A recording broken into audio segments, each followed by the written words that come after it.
as we get visuals of looting from Mabopane. Well, these are the visuals of looting that is currently happening. Just a couple of minutes earlier, ANN7 team is there, and we are just giving you those live visuals. It seems to be that people are lying on the floor. As to why they are being, oh, there we go.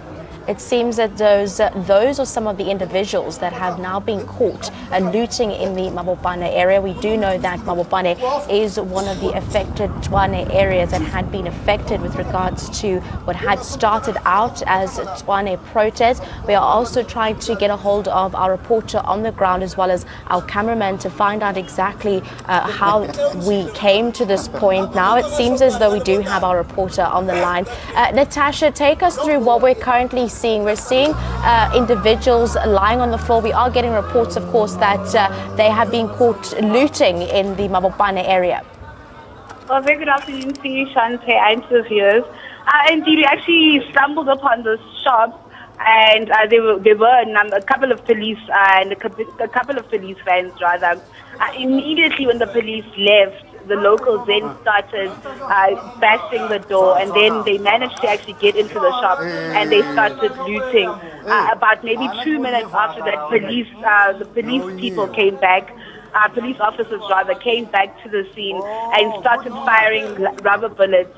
That's where they started apprehending those local residents that actually live in the place. But Shante, earlier on, just going around Mabopane and just speaking to local residents here, they've been saying that the reason why they're looting shops is because they have no jobs, they have nothing to eat, and they justify their looting by all these things. They also do reiterate that, however, they want nothing to do with the local ANC councillor in the area. They also have indicated, however, that they do want Ramokgopa to stay in power and that they don't want Thoboti Diza to be the new mayor.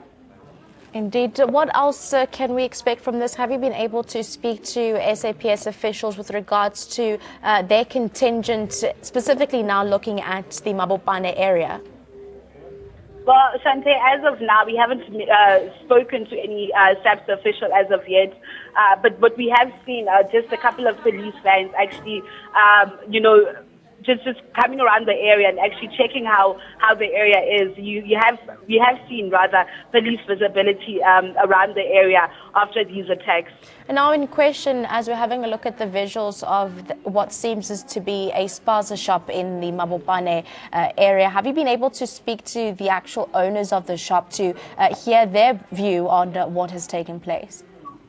As of now, we couldn't get a hold of the actual shop owner. It appears that the shop owner wasn't there as the shop was closed. But earlier on, I spoke to one front shop owner, Tyson, whose hardware shop was broken into and was looted. And Shante, I mean, these people actually took an estimation of about 100,000 worth of his material. And what he's been saying is that this is his livelihood. He doesn't know what to do.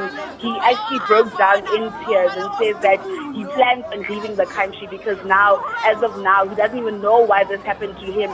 He says that if anybody has any grievances to raise with the government, they should actually tackle those issues with government officials and leave the shop owners out of the picture because, of course, as expected, this is their livelihood. And now with regards to those suspects that we saw earlier on lying on the floor and now some of the other visuals that we're seeing of them actually being put inside a police van, on what grounds are they being arrested or apprehended on? Shante, can you please repeat the question? In terms of the individuals that have now been captured or suspects that we saw on the visuals there, we're also seeing some of them actually being put inside a police van. On what grounds are they being apprehended on? Well, they would be apprehended, Shante, on the grounds of theft as they came in and actually visited the foreign-owned shop. Police also warned them before to not go inside the shop, but immediately after police left, Shante, that is when people actually started coming into these shops and looting the shops. The police then further came back again, started firing rubber bullets, and then arrested all these people. What's quite sad is that children are also involved in these random acts. We saw young children as in high school, primary school, also saw old women as well, mothers. So it's quite shocking, Shante.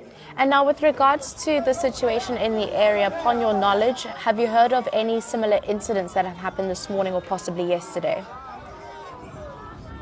Well, Sante, we have heard of reports saying that 2 buses were actually burned close to Marula San right about 7 o'clock in the evening. And according to our understanding, these attacks and these lootings on these shops are actually being done within in the evening, rather, where it's not quite clear if you could actually see these people throughout the day. So these people are actually mobilizing themselves, going around shops and actually committing these crimes and felonies at night where they can't be seen. Definitely. Thank you very much for taking us through that, Natasha Perry, our reporter on the ground, giving us those visuals there of continued looting that is now taking place in Mabopane. Of course, we've initially seen that the looting had been sparked by those Tshwane protesters yesterday in their disconcern with the mayoral candidate that had been proposed to the area.